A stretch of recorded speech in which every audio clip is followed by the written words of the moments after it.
In today's video, I'm going to show you how you can update PHP version on WordPress. So first, you need to log in on WordPress dashboard. Then go to tool option. Just click this. Then click on site health. Then again click on info. Then scroll down. Then you can see this is a server option. Just click here.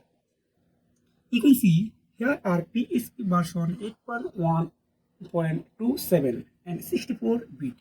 Now I need to go to cPanel, then scroll down. Just here type of PHP.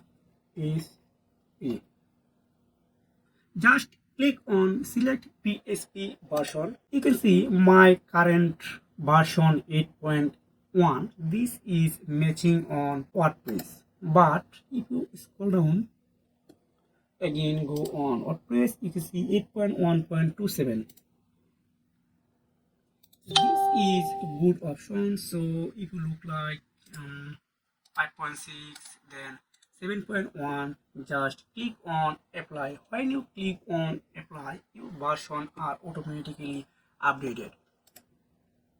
So my PHP version, WordPress and cPanel are same. I don't need update here, but if your website have, so I hope you will able to do this work perfectly. So if you have found this video helpful, please like and subscribe this channel.